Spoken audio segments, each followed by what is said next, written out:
Biden کے بیان کو آئسولیشن میں نہیں دیکھنا چاہیے. کور کمانڈرز کی میٹنگ میں اس کو بھرپور طور پر لیا گیا. امریکہ پاکستان سے چاہتا کیا ہے؟ اس کی کوشش بھی رہی ہے کہ پاکستان کے ایٹمی دانت توڑ دے. ہے جرم ضعیفی کی سزا مرگ مفاجات. سمندر اس وقت تو ایسا لگ رہا ہے کہ بہت ٹھہرا ہوا ہے، لیکن اس میں ایک بہت بڑا طوفان آنے کا یہ پیش خیمہ ہے. بسم اللہ الرحمن الرحیم. السلام علیکم ناظرین، میں ہوں وسیم احمد اور آپ دیکھ رہے ہیں تازہ ترین خبروں پر تبصروں اور تجزیوں کا پروگرام زمانہ گواہ ہے. ناظرین، امریکی صدر جو بائیڈن نے گزشتہ دنوں ڈیموکریٹک کانگریشنل کیمپین کمیٹی کے استقبالیے میں اظہار خیال کرتے ہوئے کہا کہ پاکستان شاید دنیا کے خطرناک ترین ممالک میں سے ایک ہے اور پاکستان کا ایٹمی پروگرام غیر منظم ہے. جواب میں پاکستان کی سیاسی قیادت نے امریکی صدر کے اس بیان کو بے بنیاد اور حقائق کے منافی قرار دے کر مسترد کیا اور کور کمانڈرز کی کانفرنس میں کہا گیا کہ پاکستان ایک ذمہ دار ملک ہے جس کے جوہری نظام کی مضبوطی کے لیے عالمی معیار کے اقدامات کیے گئے ہیں. امریکی صدر کے اس بیان کی پاداش میں امریکی سفیر کو آفیشیل ڈی مارچ کے لیے دفتر خارجہ بھی طلب کیا گیا. اس کارروائی کے 2 دن بعد ہی امریکی محکمہ خارجہ کے ڈپٹی ترجمان کا بیان آ گیا ہے کہ امریکہ پاکستان کے ساتھ تعلقات کی قدر کرتا ہے اور خوشحال پاکستان کو امریکی مفادات کے لیے اہم سمجھتا ہے اور امریکہ کو پاکستان کے ایٹمی اثاثوں کی حفاظت کرنے کے عزم اور صلاحیت پر مکمل اعتماد ہے. ناظرین، ان فار اینڈ اگینسٹ بیانات کے باوجود اس خاص پوائنٹ آف ٹائم پر امریکی صدر کا پاکستان کے بارے میں ایسا متنازع بیان دینا کیا معنی رکھتا ہے؟ اس پر سوچنے سمجھنے اور گہرے تجزیے کی ضرورت ہے. دوسری طرف پاکستان میں پی ٹی آئی کے مستعفی ارکان کی سیٹوں پر ضمنی الیکشن اور اس کے نتائج کے بعد جناب عمران خان ارلی الیکشن کا مطالبہ لے کر اسلام آباد کی طرف فیصلہ کن مارچ کی کال دینے والے ہیں. ناظرین، حالیہ بارشوں اور سیلاب کی تباہ کاریوں سے انتہائی متاثر ہونے والا پاکستان کیا اس وقت کسی سیاسی اور معاشی بحران کا متحمل ہو سکتا ہے؟ اس پر بھی تجزیہ حاصل کریں گے. میرے ساتھ تشریف فرما ہیں ترجمان تنظیم اسلامی جناب مرزا ایوب بیگ صاحب. ان کے ساتھ تشریف رکھتے ہیں تنظیم اسلامی کے ریسرچ اسکالر جناب رضا الحق صاحب. آئیے گفتگو کا آغاز کرتے ہیں. رضا الحق صاحب، امریکی صدر جو بائیڈن نے پاکستان کو دنیا کا خطرناک ترین ممالک میں سے ایک قرار دیا اور پاکستان کے ایٹمی ہتھیاروں کو بے ربط کہا ہے. وائٹ ہاؤس کے ترجمان نے بھی بائیڈن کے اس بیان کی توثیق کی. وہ الگ بات ہے کہ اب ان کے دفتر خارجہ کے جو ترجمان ہیں ان کی طرف سے جو ہے اس کے بیان کی وضاحتیں دی جا رہی ہیں. صدر بائیڈن کے اس بیان کا سیاق و سباق کیا تھا آپ کے خیال میں، اور امریکہ پاکستان سے چاہتا کیا ہے، اور کیا اس موقع پہ ایسا بیان دینا بنتا تھا؟ بسم اللہ الرحمن الرحیم. بہت شکریہ وسیم صاحب. وسیم صاحب، یہ 13 اکتوبر کو جو ڈیموکریٹک کانگریشنل کیمپین کمیٹی ہے، یعنی یوں سمجھے کہ 2024 کے جو امریکی صدارتی الیکشن ہے اس کے لیے ابھی سے ہی کیمپیننگ اور کینوسنگ کا کام شروع ہو چکا ہے. اس کے اوپر ہم انشاءاللہ بعد میں تفصیل سے بات کریں گے. بہرحال وہاں پہ صدر بائیڈن نے یوں کہہ لیں کہ یہ ایک سیمی آفیشیل قسم کا بیان ہوتا ہے، لیکن کیونکہ پھر وائٹ ہاؤس نے اپنی ویب سائٹ پہ بھی اس کو ڈسپلے کیا، پبلک کے لیے عام کیا، تو اس لیے کہہ سکتے ہیں کہ یہ ان کا آفیشیل بیانیہ بھی تھا. باقی بعد میں تفصیلات جو ہیں کہ اس کے اوپر پاکستان نے کیا رد عمل دیا، امریکہ کی طرف سے اور ان کے مختلف ڈپارٹمنٹس کی طرف سے اس کے اوپر کیا بات آئی، اس پہ بھی انشاءاللہ تفصیل سے کلام ہوگا. لیکن سیاق و سباق کو دیکھیں تو تناظر تقریر کا ان الفاظ کو دیکھیں جس کا آپ نے ذکر کیا. ویسے تو لمبی تقریر تھی، ایک حصہ خاص طور پہ جس میں صدر بائیڈن ذکر کر رہے ہیں کہ چین جو ہے، اور چین کے حوالے سے ہی اصل میں ساری بات چل رہی ہے، خطے کے حوالے سے، کہ صدر شی جو ہیں چائنا کے، وہ ایسا شخص ہے جو کہ جانتا ہے کہ میں کیا چاہتا ہوں، لیکن اس کے بہت سارے مسائل ہیں اور پھر اس سے آگے بات بڑھتی ہے. اس تناظر میں چین کے حوالے سے روس اور پاکستان کو کس طرح ہم نے ٹیکل کرنا اور اس پورے معاملے کو کس طرح ٹیکل کرنا، اس کے لیے ہمیں پالیسی بنانے کی اور سوچنے کی اور سمجھنے کی اور اس کے مطابق عمل کرنے کی ضرورت ہے. پھر وہاں پہ یہ سٹیٹمنٹ انہوں نے باقاعدہ دی صدر بائیڈن نے، جس میں انہوں نے کہا کہ Pakistan one of the most dangerous countries in the world, دنیا میں خطرناک ترین ممالک میں سے ایک. نیوکلیئر پاور وداؤٹ کوہیژن، ایک ایسی ایٹمی طاقت، 2 معنی اس کو دیے جا سکتے ہیں. ایک ایسی ایٹمی طاقت جس کے ایٹمی پروگرام میں ربط نہیں، یا ایک ایسی ایٹمی طاقت جس کے اندر جس ملک میں ربط نہیں. دونوں میننگز نکالے جا سکتے ہیں. لیکن کیونکہ بعد میں ہم نے دیکھا کہ وائٹ ہاؤس نے بھی غالباً 2 دن کے بعد اس کے اوپر ایکسپلینیشن یہ دی کہ اٹ واز نتھنگ نیو، یہ کوئی ایسا بیان نہیں ہے جو ہم نے نیا جاری کیا ہو یا صدر بائیڈن نے نیا دیا ہو. ہاں، یہ بعد میں کہا گیا کہ وہ ان کا سوچا سمجھا بیان نہیں تھا. انہوں نے جسے کہتے ہیں ایکسٹمپور مختلف باتیں کر رہے تھے تو اسی کے دوران انہوں نے یہ ایک بات کہہ دی. یعنی جسے عام طور پہ ہمارے آپ دیکھا ہوگا سیاست کے زبان میں کہتے ہیں یہ ان کا ایک ذاتی بیان تھا, یہ ایک پالیسی اسٹیٹمنٹ نہیں. جسے ہمارے رانا ثناء اللہ صاحب نے کہا کہ امریکی صدر نے چول مار دی ہے. جی وہ اپنی جگہ بات درست ہے, لیکن بہرحال اپنی جگہ یہ اہم بھی ہے یہ بات, کیونکہ اس پورے خطے سے اور اس کے اندر جو معاملات چل رہے ہیں روس کے حوالے سے, چین کے حوالے سے, امریکہ کس طرح سے ان کو دیکھتا ہے, امریکہ کس طرح انسرکلمنٹ کرنے کی کوشش کرتا ہے, امریکہ کہاں سمجھتا ہے کہ اگر ان دونوں ممالک روس اور چین یہ اکٹھے ہو جاتے ہیں تو ہمارے لیے کیا نقصانات ہوں گے, وہ کیسے دیکھتا ہے کہ اگر ان کے ساتھ پاکستان یا کوئی اور ملک اگر اٹیچ ہو جاتا ہے, مل جاتا ہے, تو اس کے کیا نقصانات ہوں گے. یہ ساری چیزوں کو تناظر میں رکھ کے دیکھنے کی ضرورت ہے. جیسا کہ آپ نے سیاق و سباق کا ذکر کیا تو ہم زیادہ ڈسٹنٹ پاسٹ میں تو نہیں جاتے, کیونکہ اگر دیکھیں 1947 سے بعد ہی امریکہ کی طرف سے ریشہ دوانیاں شروع ہو گئی تھیں پاکستان کے خلاف. چاہے وہ ہم جیسا کہ جانتے ہیں کہ یہ لیاقت علی خان کی جو شہادت ہے اس میں بھی کہیں نہ کہیں CIA کے تانے بانے ملتے تھے. وہ ایکسپوز تو نہیں ہو سکی مکمل طور پہ, لیکن بہرحال کچھ نہ کچھ معاملات تھے جو اگر سیاق پاک اس وقت کے دیکھیں.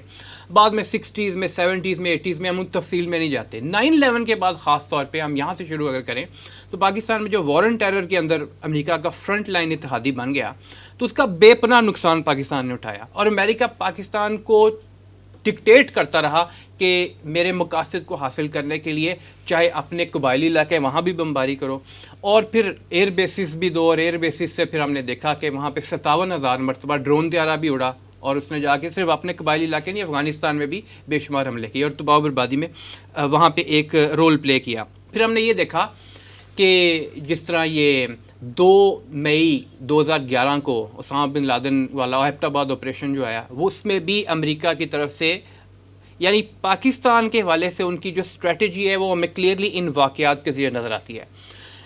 اسی سال نومبر میں سلالہ چیک پوسٹ کا ایک واقعہ ہوا, اس میں بھی پاکستانی فوجیوں کو شہید کیا گیا.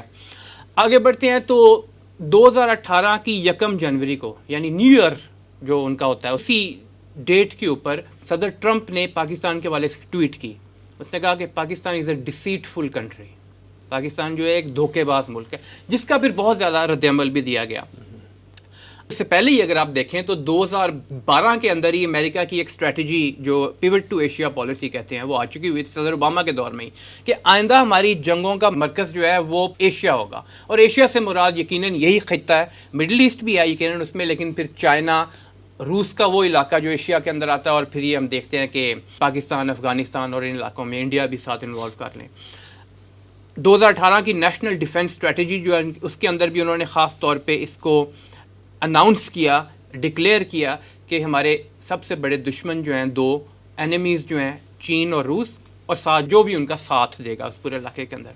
اب اس تناظر میں آگے بڑھتے ہوئے دیکھیں تو صاف نظر آتا ہے کہ امریکہ پاکستان سے چاہ کیا رہا ہے. وہ چند ایک اہم چیزیں آپ نے جو تاریخ بتائی ہے پاک امریکہ تعلقات کی, اس میں تو امریکہ کی جو سارے پاکستان کے خلاف جو بھی اقدامات تھے, آپ نے بتایا کہ ریشہ دوانیاں 1947 سے شروع ہو گئی تھی, لیکن جب ہم دیکھتے ہیں پاکستان کا سٹانس اس حوالے سے تو وہ ہمیشہ وفاداری پہ مشتمل رہا ہے. چاہے اس نے لیاقت علی خان کو شہید کروانے میں کردار آغاز سے کیا ہو تو پاکستان نے پھر بھی امریکہ کے کیمپ میں رہا ہے. جی, چاہے وہ جب پہلی وار ہوئی ہے رشیا کی اور افغانستان کی, اس وقت بھی پاکستان نے امریکہ کا ساتھ دیا, 9/11 کے بعد بھی امریکہ کا ساتھ دیا, اور اب بھی جو ہے پاکستان اسی کیمپ میں ہے. یعنی ایک طرف جو ہے وہ امریکہ کی تاریخ ہے اور ایک طرف پاکستان کی وفاداریوں کی تاریخ ہے. تو پاکستان کو کب سبق ملے گا اس سے؟ وسیم صاحب, بظاہر یہ لگا تھا کہ 2014 سے لے کے 2020 کے آخر تک تقریباً, اور 2021 سمجھ لیں, وہاں تک پاکستان نے تھوڑا سا اپنا ٹلٹ شو کرنا شروع کیا تھا امریکہ کی طرف سے چائنا کی طرف, اور چائنا کے ساتھ پھر رشیا کی طرف بھی. اور اس کی بہت سارے انڈیکیٹرز تھے. آپ نے سی پیک کے اندر دیکھا پاکستان کس طرح بڑھ چڑھ کے حصہ لے رہا ہے. اسی میں پھر آپ نے دیکھا کہ آگے چلتے چلتے امریکہ سے چائنیز ڈپلومیسی کے ساتھ پاکستان نے یعنی اس کی ہاں میں ہاں ملانی شروع کر دی تھی کافی حد تک. ابھی بھی وہ موجود ہے اس کے ایفیکٹس, اور ہم چاہیں گے یہی کہ پاکستان ان چیزوں کو جاری رکھے. مثلاً ابھی روس کے حوالے سے جو حال ہی میں یونائٹڈ نیشن جنرل اسمبلی کی قرارداد تھی اس میں پاکستان نے ابسٹین کیا ہے, ابھی چند دنوں پہلے کی بات ہے, لیکن امریکہ بڑا کلیئرلی چند آبجیکٹیوز حاصل کرنا چاہتا ہے. یہ آخری بات ہے اس حوالے سے. دیکھیے, ایک تو چاہتا ہے پاکستان روس اور چین سے دور رہے, نمبر 1. نمبر 2, پاکستان بھارت کا ماتحت رہ کے کام کرے. یہ امریکہ کی اس وقت کی جو ایک سوچ ہے, پالیسی ہے. تیسرا, پاکستان ایکٹیو رول پلے کرے چین اور پھر آگے شاید بڑھ کے روس کے گھراؤ میں بھی. وہ یہ بھی چاہتا ہے کہ پاکستان کی معیشت محکوم رہے, مفلوج رہے اور یہاں تک کہ تباہ و برباد ہو جائے. یہ امریکہ کی سوچ ہے, اپنی اس کی ایک اسٹریٹجی ہے. پاکستان کو بھی یہ سمجھنی چاہیے. وہ چاہتا ہے اور شروع سے ہی اس کی یہ چاہت ہے اور یہ اس کی کوشش بھی رہی ہے کہ پاکستان کے ایٹمی دانت توڑ دے. اور شاید یہ بھی وہ چاہتا ہے کہ آگے جو مستقبل میں بظاہر دکھائی دیتا ہے کہ ایک بڑی طاقت بن کے ابھرے گی, وہ ریاست اسرائیل جو ناجائز ریاست ہے, پاکستان اس کو تسلیم کرے. تو یہ تو اس کی کچھ کنڈیشنز ہیں اور اسی کے حوالے سے پاکستان وہ پریشر ڈالتا رہے گا. بائیڈن کے بیان کو آئسولیشن میں نہیں دیکھنا چاہیے. بائیڈن کا بیان انہی پالیسیز کا ایک تسلسل ہے.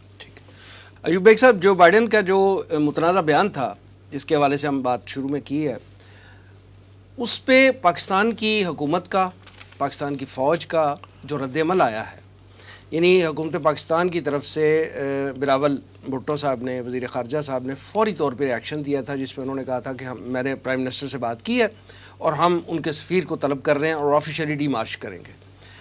اس کے بعد ہم دیکھتے ہیں کہ کور کمانڈرز کی کانفرنس ہوئی ہے اور اس میں بھی پاکستان کے موقف کو انہوں نے جو ہے وہ دہرایا ہے اور یہ بھی کہا ہے کہ پاکستان جو ہے وہ انتہائی ذمہ دار ملک ہے اور ہمارے جو سٹینڈرڈز ہیں, ایس او پیز ہیں جو ہمارے ایٹمی جوہری ہتھیاروں کے, وہ سارے وہ ہم نے انٹرنیشنل سٹینڈرڈز کے مطابق جو ہیں وہ اپ گریڈ کیے ہوئے ہیں.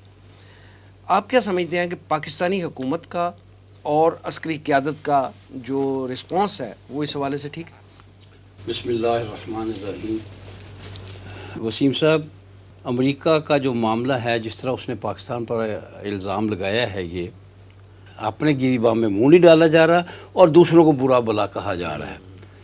دنیا کی واحد سپر پاور ہے امریکہ, غیر ذمہ دار سپر پاور, جس نے ناگاساکی میں اور ہیروشیما میں انسانیت کو تباہ و برباد کر دیا. 2.5 لاکھ افراد ایٹ ونس انہوں نے وہاں پہ ہلاک کیے تھے اور اس کے اثرات آج تک دنیا دیکھ رہی ہے.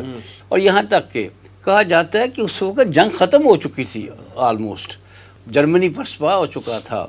بہرحال انہوں نے اپنے ایک ظالمانہ قدم اٹھایا اور یہ اور غیر ذمہ داری کا مظاہرہ کیا. وہ دوسروں کو کہہ رہا. پھر میں آپ کو چند اور مثالیں دے دیتا ہوں. 1950 سے لے کر 1968 تک, یعنی 1950 سے لے کر 1968 تک امریکہ کے 9 وار ہیڈ جو ہے نا وہ لاپتہ رہے. کیسی ذمہ دار اسٹیٹ ہے یہ, اس کے 9 وار ہیڈ ہی لاپتہ تھے. پھر خود وائٹ ہاؤس میں ایک رپورٹ دیتا ہے, اس کا نام ہے اسٹڈی آن انرجی ایکسیڈنٹس. اس میں بتایا جاتا ہے کہ امریکہ کے اس حوالے سے 56 حادثات ہو چکے ہیں. پاکستان کا اس حوالے سے 0 سکور ہے. پاکستان کے حوالے سے آج تک کوئی مس ہیپ, کوئی ایکسیڈنٹ اللہ کے فضل و کرم سے, اللہ کی رحمت سے نہیں ہوا. یہی بات جو ہے بلاول بھٹو نے بھی کہی تھی نا اس دن, کہ اس حوالے سے اگر کرٹیسائز کرنا تھا تو وہ تو انڈیا کو کرتا, جس کے میزائل جو ہیں وہ پاکستان میں جو ہے وہ کنٹرول میں نہیں ہے, وہ پاکستان میں آگے گر رہے ہیں. انڈیا کی بات تو بعد میں آتی ہے, پہلے اپنے گریبان میں منہ ڈالے کہ اپنا کیا حال ہے.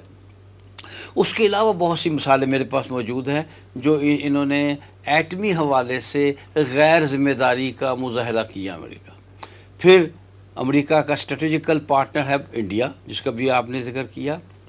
وہاں تو اگر میں کہوں نا کہ چھابے پہ لگ کر یورینیم بکا ہے تو غلط نہ ہوگا, لیکن آج تک امریکہ نے اس کا نام نہیں لیا. روس کے میں حادثہ ہوا ہے. یہ کہا جا سکتا ہے کہ اگر میں غلط نہیں ہوں تو پاکستان دنیا کا واحد ایٹمی ملک ہے جہاں 0 سکور ہے, جہاں کوئی آج تک حادثہ نہیں ہو سکا. اللہ کا فضل و کرم ہے. جہاں تک آپ بات کرتے ہیں پاکستان کے رد عمل کی, میں تھوڑا سا اختلاف کروں گا آپ سے. بلاول بھٹو نے تو ایک انداز میں ڈیفینڈ کیا ہے امریکن صدر کو کہ جی ان کے منہ سے بات نکل گئی, وہ ایسا چاہتے نہیں تھے. بھئی آپ سے کسی نے پوچھا ہے, آپ کے پاس کیا ثبوت ہے کہ وہ روا روی میں کہہ گئے ہیں؟ باقاعدہ ڈیفینڈ کیا ہے ہمارے وزیر خارجہ صاحب نے. اور اس یقینی طور پر سفیر کو طلب کیا گیا، ڈیمارش کیا گیا، اس میں کوئی شک نہیں ہے. لیکن یہ حکومت پاکستان کا یہ انداز کسی طور پر ان کو زوردار انداز میں اس کی وزیر خارجہ ہی ہوتا ہے، اس میں وزیر خارجہ کی اصل ذمہ داری ہوتی ہے، اس کے آگے بڑھ کر زوردار انداز میں مذمت کرنی چاہیے تھی. لیکن ان کا ایک تو یہ کہنا اور پھر انداز اتنا منت و سماجت کا ہے، اگر آپ الفاظ پڑھیں اتنا منت و سماجت کا ہے جیسے کہ بس ہماری غلطی ہے کہ ہم آپ پر اعتراض کر رہے ہیں. بہت زیادہ تکلیف دہ ہے. عسکری قیادت کی طرف سے بھی ISPR تو فوری طور پر کوئی نہیں آیا، کہ کوئی فوری طور پر کوئی پریس ریلیز یا کوئی بیان وغیرہ نہیں آیا. لیکن شاید وہ اس لیے نہیں آیا کہ فوری طور پر وہ ان کا کور کمانڈرز کی میٹنگ تھی. لیکن یہ ہے کہ کور کمانڈرز کی میٹنگ میں اس کو بھرپور طور پر لیا گیا کہ پاکستان کا ایٹمی اثاثہ جات ہیں وہ انتہائی محفوظ ہیں اور محفوظ ہاتھوں میں ہیں. یہ بھی کہنا چاہیے تھا کہ جو الزام لگایا گیا ہے وہ غلط ہے، اور جنہوں نے لگایا ہے وہ اپنے الفاظ واپس لیں، انہوں نے غلط لگایا ہے اور وہ اپنا ریکارڈ دیکھیں، ان کا اپنا ریکارڈ کیا ہے. بہرحال وہ ایک بڑی خبر کے طور پر یہ آ گیا کہ کور کمانڈرز کے کانفرنس میں، ٹھیک ہے میں سمجھتا ہوں ایک کمزور ملک کے لیے اتنا بھی کافی ہے، باقاعدہ جو پہلی ان کی تھی نا سب سے مین بات وہی تھی کہ پاکستان میں جو ایٹمی اثاثہ جات ہیں وہ بڑے محفوظ ہیں. 25,000 افراد بڑے تربیت یافتہ وہ اس کام پر لگائے گئے ہیں کہ وہ ایٹمی اثاثہ جات کے حوالے سے کسی قسم کا کوئی واثہ نہ ہو جائے، کوئی یعنی مختلف جگہوں پر مختلف انداز میں اتنی رکاوٹیں رکھی ہوئی ہیں. دیکھیے اللہ کی طرف سے کچھ ہو جائے تو کہہ نہیں سکتا، لیکن جسے کہتے ہیں نا انسانی سطح پہ پاکستان نے پوری کوشش کی ہوئی ہے کہ پاکستان کے ایٹمی اثاثہ جات کا معاملہ محفوظ رہے.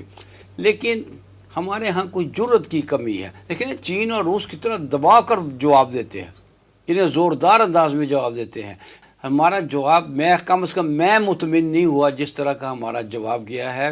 صرف کور کمانڈرز کی میٹنگ میں ایک مناسب جواب تھا، لیکن اس میں بھی الزام لگانے والے کی کوئی مذمت نہیں ہے. رضا الحق صاحب، ایک رائے یہ آ رہی ہے اس امریکی صدر کے اس بیان کے بعد کہ امریکی صدر کا یہ متنازع بیان جو ہے یہ جو 2024 میں امریکہ کے صدارتی انتخابات ہو رہے ہیں اس کے لیے ایک ٹون سیٹ کی جا رہی ہے. آپ کے خیال میں اتنا عرصہ پہلے اس طرح کا سٹانس لینا کیا مطلب اس کے پرسپیکٹیو ہو سکتے ہیں، اور پاکستان کو اس حوالے سے اگر یہ ایسا ہی ہے تو پاکستان کو اس حوالے سے کیا چیلنجز درپیش ہیں؟ وسیم صاحب انتہائی اہم سوال ہے آپ کا. یقیناً 2024 کا جو صدارتی الیکشن ہے اس میں ڈیموکریٹس اور ریپبلکنس دونوں یہ چاہتے ہیں کہ ہمارا امیدوار، اور زیادہ چانسز تو یہی ہے کہ جو بائیڈن اس طرف سے ڈیموکریٹس کی طرف سے دوبارہ امیدوار ہوگا. اب ہوتا یہ ہے کہ وہاں پہ الیکشن کیمپیننگ، جیسا کہ یہ بھی ایونٹ تھا جہاں پہ تقریر کی جو بائیڈن نے، جس کا ایک حصہ تھا جس میں پاکستان کو خطرناک ترین ممالک میں سے ایک بھی کہا گیا، نیوکلیئر ایسٹس کے حوالے سے بھی لاف زنی کی گئی یوں کہہ لیں. تو صدارتی الیکشن کے اندر اور صدارتی الیکشن کے رن اپ ٹو دیٹ سوچا تو یہ جا سکتا ہے کہ ابھی 2000 جو ہے وہ 22 بھی ختم نہیں ہوا اور 2024 میں الیکشن ہے، تو اتنی پہلے ہی کیوں شروع کر دیا گیا؟ اصل میں یہ رن اپ ٹو دیٹ الیکشن انہوں نے اپنی لابسٹس کو، جنہوں نے ان کے الیکشن کے لیے فنڈنگ کرنی ہے، ان کو بھی سیٹسفائی کرنا ہوتا ہے، آن بورڈ لینا ہوتا ہے. وہاں پہ نیو کون لابی ہے، وہاں پہ ایک یہودی لابی ہے، وہاں ویپنز مینوفیکچررز کی لابی ہے. یہ سارے سپورٹ کر رہے ہوتے ہیں، سارے فنڈ ریز کروا رہے ہوتے ہیں امریکن جو بھی صدارتی امیدوار ہوتے ہیں، اور ریپبلکنز اور ڈیموکریٹس کا پھر مقابلہ شروع ہو جاتا ہے. تو انتہائی اہم ہوتا ہے کہ وہ اپنی پوری جو اسپیچز ہیں، جو بیانات ہیں، اس میں کون سی لائن ٹو کر رہے ہیں. اب ایک مرتبہ جب یہ بات سامنے آ جائے کہ انہوں نے اپنی جو کمپین ہے اس میں کسی ایک جو فورن پالیسی کا ایشو ہے اس میں ایک سائیڈ ٹو کرنی ہے. ایک مثال دیتا ہوں آپ کو. جب سن 2000 کے بعد الیکشن تھا جس میں جارج بش نے حصہ لیا، پارٹیسپیٹ کیا، تو اس وقت جو مین پوائنٹ تھا، فوکس تھا، وہ یہ تھا یہ جو 9/11 کا واقعہ ہوا ہے، اچھا اس کا بدلہ لینے کے لیے ہم نے وار آن ٹیرر شروع کی ہوئی ہے. افغانستان میں ہم زیادہ سے زیادہ کس طرح ان کو تباہ و برباد کر سکتے ہیں. ان کے نزدیک تو یہ تھا، اور عوام کو جو وہ بتا رہے تھے اور اپنے لابسٹ کو جو بتا رہے تھے وہ تو یہ تھا کہ کتنا زیادہ ہم اور اپنا اسلحہ، اپنی فوجی، اپنے پیسہ وہ اس جنگ میں جھونکیں گے، اور جو جتنا آگے بڑھ کے بات کرتا تو اس کے اتنے زیادہ چانسز تھے کہ وہ الیکٹ ہوگا. یہی معاملہ عراق میں ہوا. اب بھی یہ ہے کہ اگر وہ سوچ چکے ہیں اور بار بار ان کی طرف سے یہ ریفلیکٹ ہو کے سامنے بات آ رہی ہے کہ چین اور روس ان کے دشمن نمبر 1 یا 2 ہیں، ان دونوں کو ملنے نہیں دینا. ان کے ساتھ جس کے بارے میں بھی خدشہ ان کو کہ یہ فیوچر میں خطرہ بن سکتا ہے، Pakistan top of the list آتا ہے، افغانستان بھی آتا ہے، تو ان کے اوپر ہم نے سختی کر کے رکھنی ہے اور کوشش جاری رکھنی ہے کہ وہ ان کے یہ آپس میں نہ مل سکیں. اور امریکہ کی یہ بات یہ ہے کہ ہینری کسنجر نے یہ بات کہی تھی کہ امریکہ کا جو دوست ہوتا ہے وہ زیادہ خطرے میں ہوتا ہے ایز کمپیئر ٹو امریکہ کا جو دشمن ہے. اب اس صورتحال میں دیکھیں تو پاکستان جب امریکہ سے پچھلے کچھ عرصے، جیسا میں نے عرض کیا 2014 سے لے کے اور 2020 تک یا آخر میں یا 21 تک کہہ لیں، پاکستان تھوڑا سا امریکہ سے دور ہوا تھا اور اس کے بہت سارے شواہد تھے، تفصیل میں جانے کے اس وقت نہیں ہے. اس وقت امریکہ اچھے بچوں کی طرح رہا، امریکہ اچھے بچوں کی طرح رہنا شروع ہو گیا تھا. پھر اس نے اپنی یقیناً کانسپیریسیز جو ہیں وہ کی اور بہت سارے کام بھی کیے. لیکن پاکستان اس سے پہلے بھی اور اب دیکھ رہے ہیں اس کے بعد بھی جب امریکہ کی طرف ذرا جھکاؤ بڑھاتا ہے تو امریکہ ہمیشہ پاکستان کے اوپر دباؤ اپنا بڑھاتا ہے. اب یہی چیز جب صدر بائیڈن نے شروع کی ہے تو دوسرا کینڈیڈیٹ بھی دوسری طرف سے چاہے گا کہ میں اس سے 2 ہاتھ آگے بڑھ کے یا 2 قدم آگے بڑھ کے مزید بات کروں، اور یہ بات بڑھتے بڑھتے ہم دیکھیں گے. بہرحال یہ ایک تجزیہ غلط بھی ہو سکتا ہے، لیکن 2023 میں اور 2024 میں پہنچتے پہنچتے وہ پاکستان کو as a clear and present enemy کے طور پہ سامنے دیکھ رہے ہوں گے. پاکستان جتنا مرضی قریب ہونے کی کوشش کرے، ان کی پالیسی ہمیشہ سے یہ، ان کی اسٹریٹجی یہی رہتی ہے. اور ان کے ان روڈز بہت بن گئے ہیں پاکستان میں. آپ کی معیشت، آپ کی سیاست، آپ کی جو سول سوسائٹی ہے، جو مختلف NGOs ہیں، پھر آپ کا میڈیا، مطلب جتنی پاکستان کے مختلف گوشے ہیں ان کو دیکھیں، امریکہ کے وہاں پہ ریچ بہت ہے. تو پاکستان کو اس حوالے سے بھی دیکھنا پڑے گا کہ میری خارجہ پالیسی جو ہے اس کو زیادہ نیوٹرل رکھنے کے لیے، اور شاید آگے ضرورت پڑے مستقبل میں تھوڑی پرو چائنا رشیا کرنے کے لیے، کس حد تک ہمیں پھر جرت کے ساتھ اور ایسے out of the box thinking کر کے فیصلے لینے پڑیں گے جو ملک قوم کے مفاد میں ہوں. ایوب بیگ صاحب یہ بتائیے گا کہ امریکی صدر کے پاکستان مخالف بیان پہ جو ہے وہ انڈیا میں ایک جشن کا سماں ہے. وہ یہ کہہ رہے ہیں، وہاں کا میڈیا جو ہے وہ سر عام یہ کہہ رہا ہے کہ یہ امریکی صدر کا جو بیان ہے یہ پاکستان کی خارجہ پالیسی کی ناکامی ہے. آپ اس سارے سینیریو میں، ساری صورتحال میں، اب اس کے فار اینڈ اگینسٹ بیانات آپ کے سامنے آ چکے ہیں، آپ پاکستان کی خارجہ پالیسی کی ناکامی سمجھتے ہیں؟ دیکھیں جی، ایک بات تو یہ بڑی سیدھی سی ہے کہ بھارت کو بھی میں وہی بات کہوں گا جو امریکہ کو وہی ہے. بھارت بھی پہلے اپنے گریباں میں جھانکے. بھارت کا تو یورینیم جو ہے وہ آوازیں لگا کر بیچا گیا ہے، اور وہ اس بات پر خوش ہو کہ پاکستان کا جو ایٹمی اثاثے ہے وہ بے ربط ہیں. تو اصل میں امریکہ اور انڈیا یہ اسٹریٹجیکل پارٹنرز بھی ہیں اور پاکستان کے نظریاتی دشمن بھی ہیں. یہ اصل میں پاکستان ایک نظریاتی ملک ہے، اسلام کے حوالے سے ہے، اور امریکہ جو ہے وہ خاص طور پر اسرائیل کا کیا کہوں محافظ ہے، سرپرست ہے، اس کا باپ ہے، اس کا بڑا ہے، اس کا سب کچھ ہے. پاکستان کی جو ایٹمی قوت ہے یہ امریکہ کے لیے کوئی ایسی خطرناک نظر نہیں آتی. پھر امریکہ کیوں اتنا پریشان ہے، جبکہ میں عرض کر رہا ہوں کہ نہ صرف اب بلکہ نیئر فیوچر میں بھی کم از کم پاکستان کے ایٹمی اثاثہ جات جو ہیں وہ امریکہ کو نقصان پہنچانے کی پوزیشن میں نظر نہیں آتے. امریکہ کے لیے واشنگٹن کی حفاظت زیادہ، تل ابیب کی حفاظت زیادہ اہم ہے. تو امریکہ کے پیٹ میں جو مرور اٹھ رہے ہیں وہ خاص طور پر اسرائیل کے حوالے سے اٹھ رہے ہیں، اور بھارت چونکہ پاکستان کا ازلی اور پیدائشی دشمن ہے لہٰذا وہ اس کے ساتھ جڑا ہوا ہے. ہمارے یہ ساتھی جو رضاء الحق صاحب ہیں یہ کہا کرتے ہیں کہ ڈیفالٹ اگر ہو جائے، فرض کرو پاکستان اگر ڈیفالٹ ہو جائے تو دنیا میں کئی ملک ڈیفالٹ ہوئے کیا ہو جائے گا. تو میرا ہمیشہ ان سے یہ اختلاف رہا ہے. میں کہتا ہوں دنیا کا کوئی بھی ملک ڈیفالٹ ہو جائے عین ممکن ہے اس کا کچھ نہ بگڑے، لیکن اگر خدا نہ خواستہ پاکستان ڈیفالٹ ہوا تو وہ جو کر سکیں گے کریں گے. وہ بات الگ ہے کہ پھر عرض کروں کہ پاکستان کو اللہ نے ایسا جغرافیائی محل وقوع دیا ہے. پاکستان کی جیو اسٹریٹجیکل پوزیشن اس طرح کی ہے کہ وہ ایک امریکن سینیٹر تھا یا کانگریس کا تھا، اس نے کہا تھا ہم جب بھی پاکستان کے خلاف کوئی سخت فیصلہ کرتے ہیں تو ایسی صورتحال پیدا ہو جاتی ہے کہ ہمیں پاکستان کی ضرورت پڑ جاتی ہے. اندازہ کیجئے نا. تو یہ ہے اصل میں کہ یہ اللہ ہی کی طرف سے، ہمارے کرتوت تو اس طرح کے نہیں ہیں کہ ہم اس طرح بچتے نکلتے چلے جائیں. لہذا مطلب یہ ہے کہ پاکستان کی جو پالیسی ہے وہ تو بالکل میں سمجھتا ہوں انڈیا ٹھیک کہہ رہا ہے، بڑی بری طرح ناکام ہوئی ہے. جب ہمارے وزیر اعظم صاحب اور وفد لے کر UNO گئے تھے تو وزیر اعظم صاحب تو اپنے شیڈول کے مطابق واپس آ گئے، لیکن بلاول بھٹو صاحب وہاں رہے اور بہت حکومت کی طرف سے، خاص طور پر پیپلز پارٹی کی طرف سے بہت شور مچایا گیا کہ وہ بڑی سفارتکاری کر رہے ہیں، فلاں سے مل رہے ہیں، اس سے مل رہے ہیں، اس سے مل رہے ہیں، اتنے لوگوں سے مل رہے ہیں، اور خاصا پاکستان بیچارے کا جو فورن ایکسچینج خرچ ہوا. نتیجہ کیا نکلا؟ یہ وہ کہہ تو یہ رہے تھے نا کہ اس وقت وہ جو پاکستان کے قرضوں کا پروگرام ہے وہ اس کی بحالی کے لیے کوشش کر رہے ہیں. دیکھیں، قرضوں کی بحالی کا وزیر خارجہ نے نہیں کرنا تھا. نتیجہ یہ نکلا کہ امریکہ نے یہ کہہ دیا، سارے ہم نے جو پیسہ خرچ کیا وزیر خارجہ کے دوروں پر، جو کچھ کیا، اس کا نتیجہ یہ نکلا کہ دیکھیں وزیر خارجہ کا تعلق زیادہ ممالک کے تعلقات سے ہوتا ہے، وزیر خزانہ نہیں ہے. وہ بات ہو جائے تو بات الگ ہے، لیکن اصلاً ان کا تعلق ملکی معاملات سے ہوتا ہے کہ آپ سے تعلقات اچھے ہیں اور اچھی ہونے چاہیے، برے ہیں تو بہتر ہونا چاہیے وغیرہ. تو بڑی کامیابی بتائی گئی پیپلز پارٹی کی طرف سے کہ بلاول بھٹو بہت کارنامہ کر کے آئے گئے، لیکن نتیجہ یہ نکلا کہ امریکہ نے اس طرح کا پاکستان کو تھپڑ مارا. اور میں اس کے لفظ کیا کہہ سکتا ہوں. لہذا پھر یہ بات اپنی جگہ ٹھیک ہے کہ کمزور کی کون سنتا ہے جرم ضعیفی کی سزا مرگ مفاجات، یہ تو ہے. تو اس کی اصل وجہ تو یہ ہے کہ پاکستان جو ہے کیونکہ اس پوزیشن میں نہیں ہے کہ کسی کو آنکھیں دکھا سکے، کسی کے سامنے بات کر سکے، لہٰذا وہ پاکستان کو ہر طرف سے ڈانٹ پڑتی ہے. لیکن ایک بات اپنی جگہ ہے، وہ افغانستان ہو یا کوئی چھوٹے سے چھوٹا ملک ہو، جو امریکہ اور یورپ سے سامنے آنکھیں ملا کر بات کرے گا، یورپ اور امریکہ اس سے بات کرتے ہوئے کترائیں گے.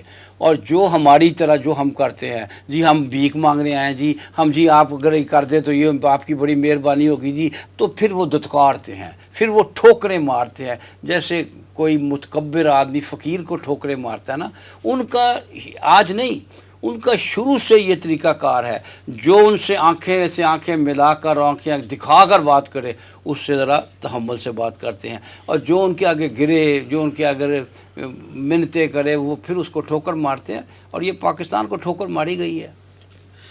رضا الحق صاحب، امریکہ کی طرف سے چین اور روس کو کھلا اور واضح دشمن قرار دینے کے بعد چائنیز اور رشین صدور کی طرف سے بھی جو ہے وہ سخت رد عمل آیا ہے.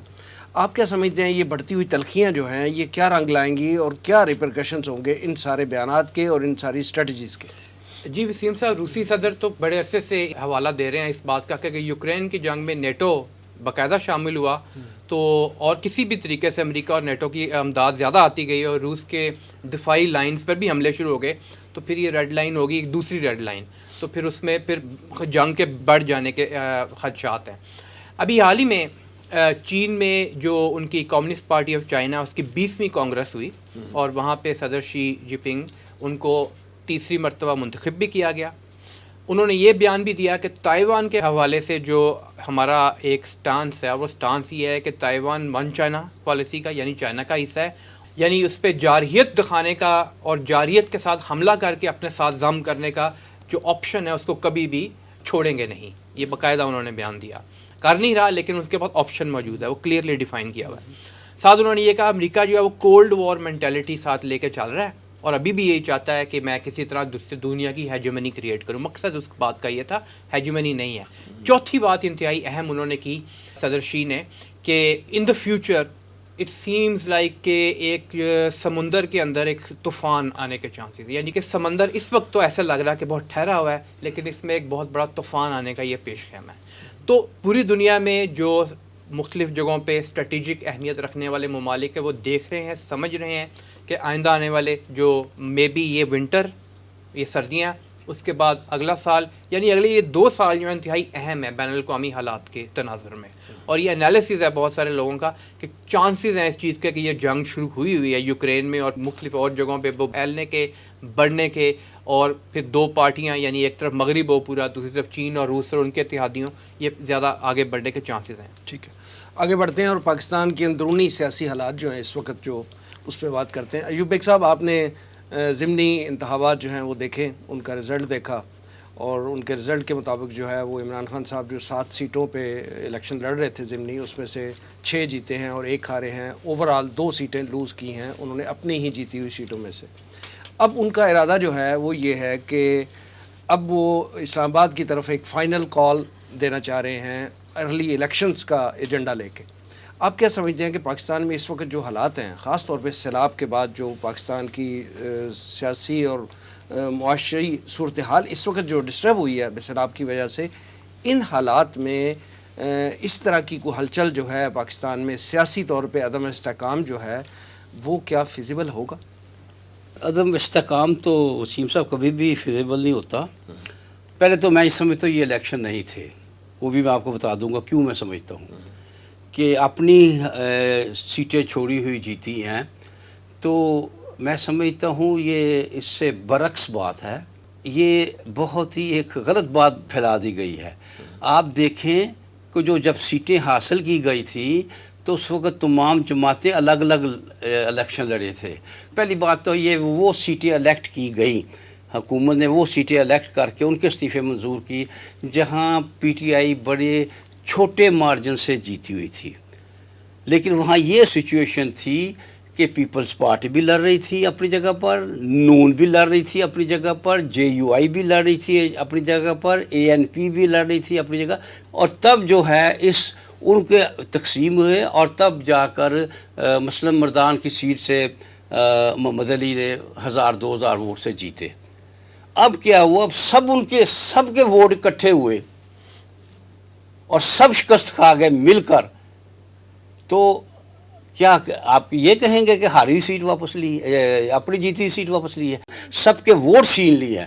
سیٹ کی بات نہ بھی ٹرن آؤٹ تو اوورال کم رہا نا مین الیکشن کی وجہ جو بھی ہوئی وہ سب کے لیے تو کم رہا، ٹرن آؤٹ سب کے لیے کم تھا، کوئی کسی ایک کے لیے تو نہیں کم تھا، سب کہنے کا مطلب ہے یہ اصل میں الیکشن نہیں تھے۔ اور آپ اندازہ کریں کہ ایک ووٹ ڈالنے والے کو یہ معلوم ہے کہ جس کو میں ووٹ ڈال رہا ہوں وہ اسمبلی میں نہیں جائے گا، یہ بہت بڑی بات ہے، پھر اس نے ووٹ دیا۔ یہ اصل میں جیسا کہ میں نے آغاز میں کہا تھا کہ یہ الیکشن نہیں تھا، یہ ریفرینڈم بنا دیا تھا پی ٹی آئی کے چیئرمین عمران خان نے 7 اپریل کے میں جو کچھ ہوا اس پر کہ لوگ کس طرف جاتے ہیں، سیٹ میں تو جانے ہی نہیں، سب کو پتہ تھا، اعلانیہ تھا۔ تو یہ ایک ریفرینڈم تھا کہ آیا وہ قدم درست تھا عوام کی نظر میں یا وہ قدم غلط تھا عوام کی نظر میں، تو اس پر فیصلہ دیا عوام نے۔ اسمبلیوں میں جانے کا تو کوئی سوال ہی نہیں ہے۔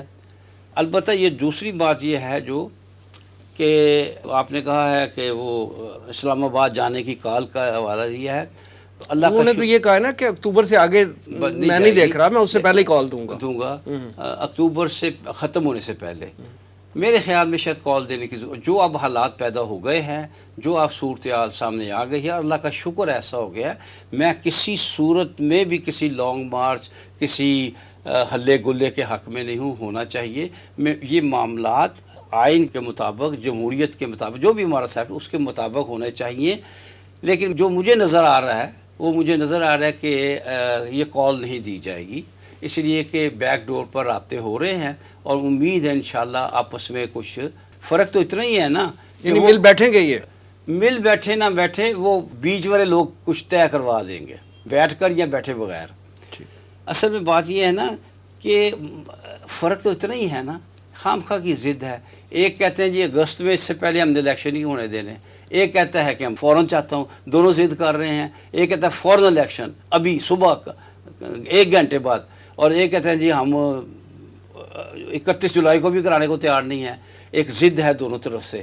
میں سمجھتا ہوں کہ اس میں بیچ پڑنے والے معاملہ کو بیچ میں لا کر تو طے کرا دیں گے اور معاملہ حل ہو جائے گا انشاءاللہ۔ اچھا، رضا الحق صاحب پاکستان کے معاشی حالات کا ذکر کرتے ہیں کہ آئی ایم ایف نے پاکستان کا جو گروتھ ریٹ ہے وہ 3.5 پریڈکٹ کیا ہے کہ یہ پاکستان کی شرح نمو جو ہے وہ 3.5 رہے گی۔ یہ بتائیے کہ آئندہ جو بھی گورنمنٹ الیکٹ ہو کے آئے گی وہ جو پاکستان کو اس وقت معاشی چیلنجز درپیش ہیں اس کا مقابلہ کیسے کر پائے گی؟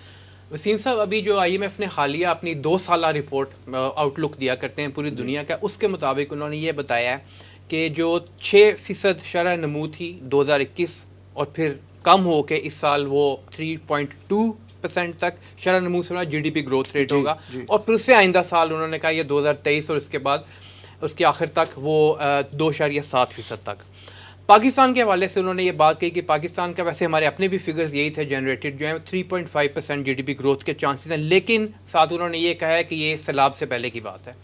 سیلاب کے اندر جو اس وقت ایسٹیمیٹڈ انیشل فگرز ہیں وہ یہ ہیں تقریباً $28 بلین کا پاکستان کو نقصان ہوا، معاشی نقصان۔